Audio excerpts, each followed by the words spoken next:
Why this post exists was because someone was asking me about your calling, and they were unsure about how to know what it is. And I was like, well, it's a little bit of a deeper question. Yeah. And the idea was that it's something that'll just never leave you alone. It's always kind of pulling at you, and you can avoid it, you can ignore it, you can try to suppress it. And it's always coming further into your like worldview. So I was previously asked about how do you know what your calling is? And first of all, I thought that was a very deeply personal thing, because each person, only they know. It's something that's like always pulling on you.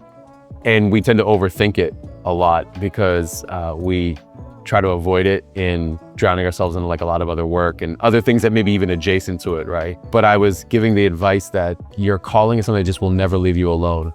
And the longer you avoid it, like the deeper, like kind of like the pain sometimes like grows, right? So that's what sparked this idea for this post, which I had said that when you're called to something deeply, it won't just excite you, it will undo you. The vision, the purpose, the message, the mission, it will shake everything safe, everything logical, everything that fit before. It wakes you up early and keeps you up late, not because you're restless, but because something greater is trying to rise through you. It's peace that costs you everything and yet gives you back more than you ever imagined. It will stretch your faith, strip your ego, and sanctify your process, and still you'll stay, not because it's easy, but because it's yours. Your calling breaks you open so you can build what only you were meant to carry.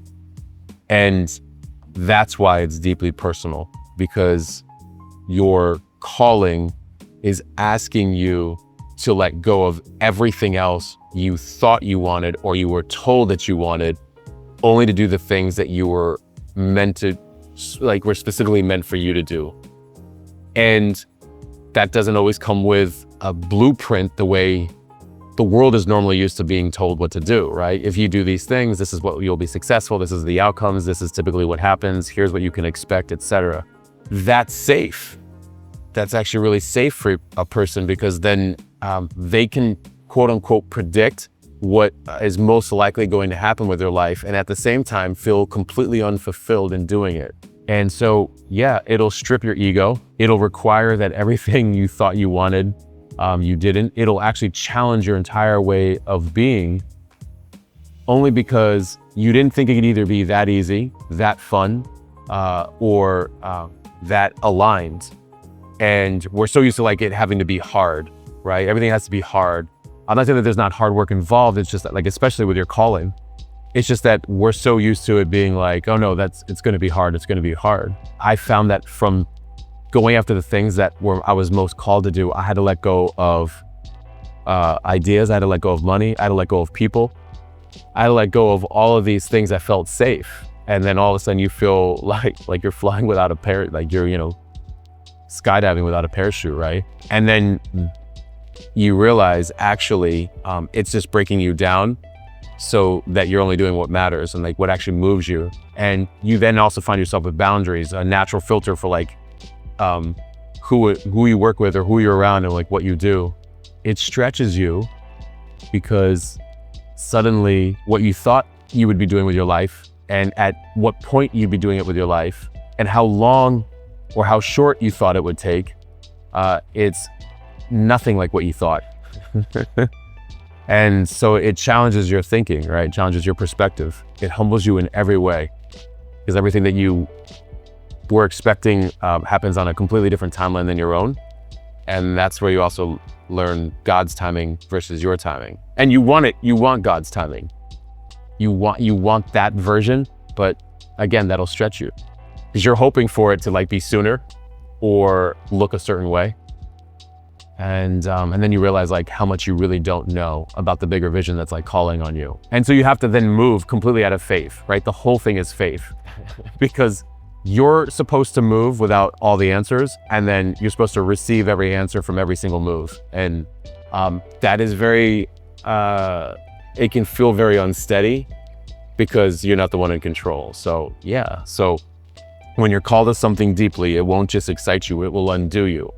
Because every way that you used to be is not going to help everywhere you're going. And there's an expression, sometimes you'll die 1,000 deaths, right? That's definitely what it feels like, because you're having to let go of like this person that you thought you were to be everything that you're here to really be, you know, and like unfiltered. So yeah, it wakes you up early, keeps you up late, not because you're restless, but because something greater is trying to rise through you. And I wouldn't say the messed up part. The funny part is like, what's trying to come up through us is, it's hard to explain. And everybody always wants to know, like, well, what is it? How's it going to work out? What's going to happen next? You're like, or my favorite question, which is like, what's going to happen in 5 years? Or, you know, what's your 5-year plan? I'm like, I'll tell you in 5 years, you know? And the only reason why I say that like that is because it's not that I don't have the vision. The vision's actually very clear. Like, I think your calling is very clear. I think it's us humans who box ourselves in by having an expectation of what it should look like in the next 5 years.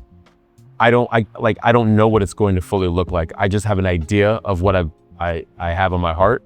And then I want to be open to how God presents that to me versus the version that I'm like, oh, this is how it has to be. So this is how I'm going to have to show up.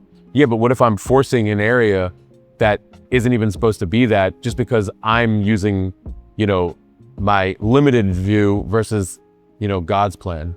Your calling breaks you open so you can build only what you were meant to carry, because that's our unique blueprint. That's like what every person is trying to fit into something that was previously done.